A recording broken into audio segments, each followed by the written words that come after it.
জাপানে কিশোরীকে অপহরণ ও ধর্ষণের অভিযোগ উঠেছে এক আমেরিকান সেনার বিরুদ্ধে। মঙ্গলবার প্রথমবারের মতো ওই ধর্ষণের বিষয়টি প্রকাশ্যে আনে জাপান সরকার। Chief cabinet secretary Yoshimasa Hayashi জানান, ওকিনাওয়া দ্বীপে অপহরণ ও ধর্ষণের ঘটনায় গত মার্চ মাসে ওই আমেরিকান সেনাকে অভিযুক্ত করা হয়। সে বর্তমানে পুলিশ হেফাজতে আছে। জাপানে থাকা প্রায় ৫৪,০০০ আমেরিকান সেনার বেশিরভাগেরই অবস্থান ওকিনাওয়া দ্বীপে। জাপানের ওকিনাওয়া দ্বীপে এক আমেরিকান সেনার বিরুদ্ধে ১৬ বছর বয়সী এক কিশোরীকে অপহরণ ও ধর্ষণের গুরুতর অভিযোগ উঠেছে। ২৫ বছর বয়সী বিমান বাহিনীর ওই সেনার নাম ব্রেনন ওয়াশিংটন। মঙ্গলবার জাপানের কিয়োডো নিউজ এক প্রতিবেদনে জানায়, গত ২৭শে মার্চ নাহা ডিস্ট্রিক্ট কোর্ট ওই সেনার বিরুদ্ধে অভিযোগ গঠন করে।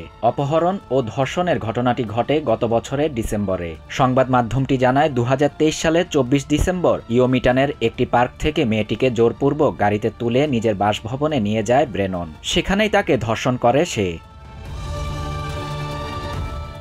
সেদিনই পুলিশকে ঘটনাটি জানায় ওই কিশোরী ও তার পরিবার। এ নিয়ে মামলা হয়। মামলার তদন্ত শেষে ১১ মার্চ প্রসিকিউটরদের কাছে কাগজপত্র পাঠায় পুলিশ।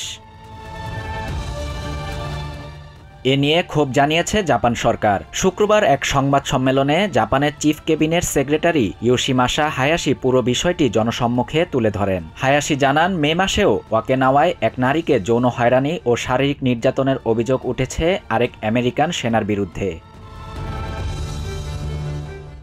এদিকে একের পর এক এ ধরনের কর্মকাণ্ড দেশটিতে আমেরিকান সেনাদের উপস্থিতির বিরুদ্ধে জনমত গড়ে তুলতে পারে বলে আশঙ্কা করা হচ্ছে। জাপানে আমেরিকান সামরিক ঘাঁটির ৭০%ই ওকিনাওয়াতে। দ্বীপটিতে অবস্থান করা আমেরিকান সেনাদের বিরুদ্ধে স্থানীয়দের নানান অভিযোগ রয়েছে।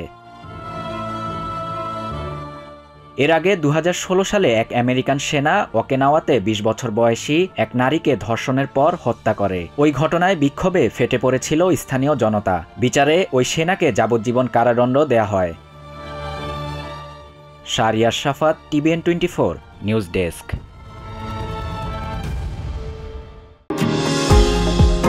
নিউ ইয়র্ক থেকে সম্প্রচারিত TVN 24 টেলিভিশন বিশ্বজুড়ে বাঙালির কণ্ঠস্বর।